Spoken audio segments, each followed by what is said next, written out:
how's it going, folks? Now, there is a particular area that not many people discuss about.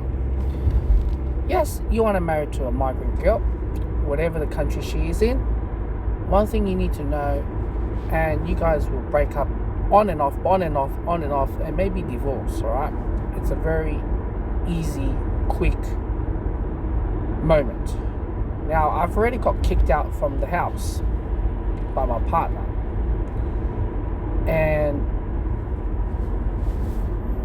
when you go through arguments or when you get kicked out, when you're thinking of breaking up, divorce, whatever the label it is, you go through a war. And it's how you're going to play it out and everything. And whatever you are from, whatever the belief, the culture it is, does not comply to the migrant girl. As a passport bro, all I can say to you is that it is very difficult of finding the dots, to connect the dots on their behavior, X, Y, and Z. And it's about money, it's about losing face. It is very difficult. Now, obviously, most people will marry to a girl, whether it's a Philippine or Thailand, or especially those who speaks English. There is a bit of westernized influence in their culture when you have that. But there's the other part of that, which is like the crossing over the culture. It's different. And sometimes it's hard to understand, right? Some cultures who are in the wealthy class does not want to do anything. Some cultures who are in the bottom class will want to do everything. Some cultures, when they head to leadership, they treat others like shit. And that usually doesn't go too well. It can be power trip, it's all about power, image, depending how it goes. Depending how the family perceived the man, shifted their ideas, planting this, planting that they believe it's normal, where to our eyes it's abnormal. And that's why I say in this video, on the title, you have to learn to adapt. Like I said, I got kicked out. You honestly thought it was the most common sense thing to do. And what they don't realize in the Western world, there's a lot of laws, regulation. Then you got council powers as well. Where in their country, they might have a dictatorship. They might have no laws at all. And they can do basically no rules. And you guys fighting because you know the end game, what's going to be like. And of course, she would just say, work in a different way. I've worked with co-workers and their opinions. Sometimes, when you have 2 or 3 in a family, let's just say, husband, wife, and a kid, 3 of you guys have 3 different mindset, 3 different mentality. At times you may change, at times you cannot persuade to be in the same mindset. You can't force it. That's the way how it is. When you dated them, met them, of course it's a honeymoon phase. But as the journey goes on, and you have all these rules and laws, no fault defaults,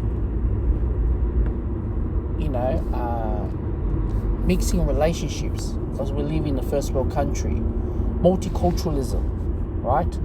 We have the multiculturalism, you're mixing everything up, and when you mix it up, that's where it becomes, we are into foreign relationships. We're like mixed, we're like exotic. And this is the price that it cost us. We would have chose to a local girl, but there's beliefs and values that's not aligned with you. So it is very important to learn to adapt instead of being impulse and putting your country Western lens and try to ingrain on her where she worked differently. And she'll know the laws, the rules, the welfare system faster than you think. At the workplace, the co-workers, the friends, the community. So that's why I said it is very, very difficult. It's a challenging. But that's what you're married to. That's what you're into in the first place. It's chaotic dramas, issues, ongoing. You're scratching your head. And the way how they treated you, it's not the same as what you think the locals are. So that's why I said it is very, very difficult. And you gotta know the hierarchy system. Who's the queen bee in the family that runs the show? You thought you run the show? You're wrong. You thought your wife runs the show? You're wrong. It's usually the mother-in-law or the elder siblings, or they try to support one or the other. And this is where it becomes very intergenerational wealth poverty. This is what we sign up for. This is what we believe in, the right woman. But at the end of the day, you have to remember of the intergenerational poverty. You got ongoing problems. Their family problems is your problem. So this is where you gotta learn to adapt, and this is what you signed up for. You didn't want a modern woman because of X, Y, and Z. That's the video that it's very important for you guys to understand. And I'm in the boat, and I have to accept the fact. Do you really want to divorce or walk away the family because of that? And later on, the regrets and everything, it's blaming on yourself because you wanted a foreign girl. You know, maybe you couldn't have any experience on dating or whatsoever. If you're gonna marry to these type of girls or whatever, it's better to stay in that country. Then obviously you fully submit adapting to their world. But once you pull them out and go into your country, it's just a whole range of, you know, issues, wide range of them, that you're unable to solve it. It's out of your control, out of your hands. You know, I looked at certain cultures, the Chinese looked at certain cultures, the way how they behave here. Obviously, the third world country, there is, you know, it can be war, it can be, you know, maybe like drugs is normalized, maybe human trafficking is normalized, maybe it's just raping is normalized. You know, like whatever it is normalized, but when you remove them out of that environment to your environment, she believed that area is normalized. It's like massage parlors. What do you see is normalized? You got the Thais and you got the Chinese who's doing it. Even if they do happy ending or whatever, they believe it's normalized in their culture. I'm just saying, you know, I'm not complaining, but it's depending on the culture, it's normalized. And obviously they are dominant in certain industry, and the whole community work in that one industry. The biggest problem with the whole thing is that we're moving to a modern world, where this modern world is just gonna be, what's the problem? The modern world is just gonna be the modern world that we're gonna be in. We are moving towards to AI. And this is the part that is very important to you guys understand. We're entering AI, right? Obviously, she cannot find a job. She's only going to find a job that her community is good at.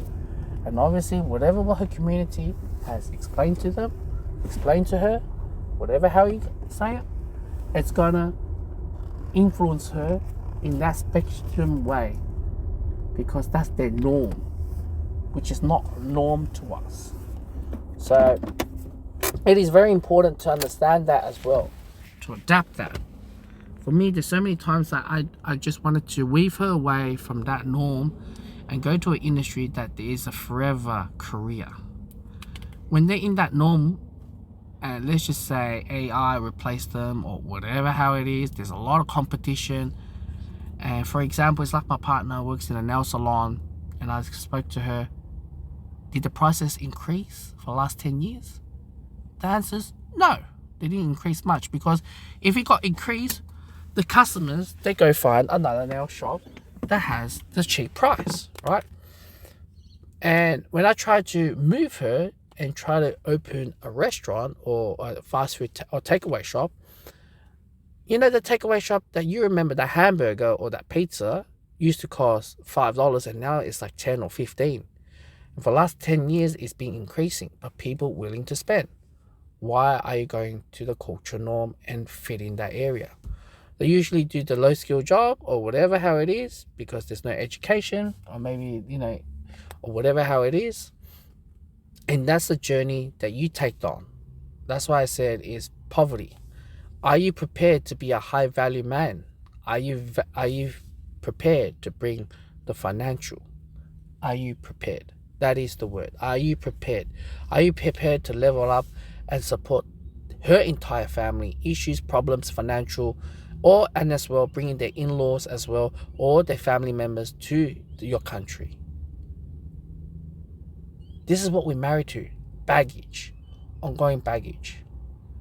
Well, we would have just be smart enough, married to a local girl, suck it up. Yes, it's alright, feminist. Yes, it's alright, LGBT. And you don't have to go through that much because they're already established with their generational family. It may not be appealing, it may not be,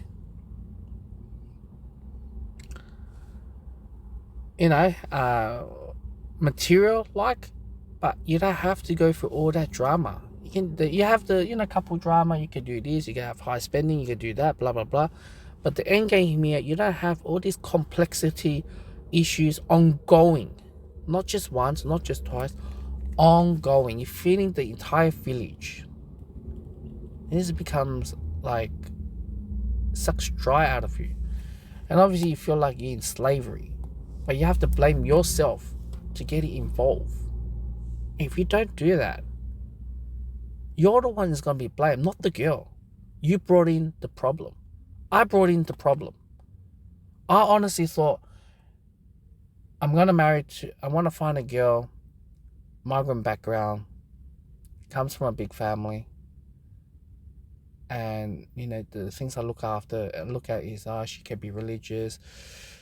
She's, looking after the family, X, Y, and Z, and the nephews. You can see the motherlyhood in her.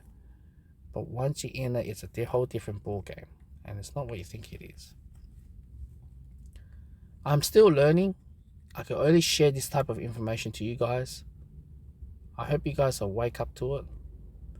It's not what people think it is.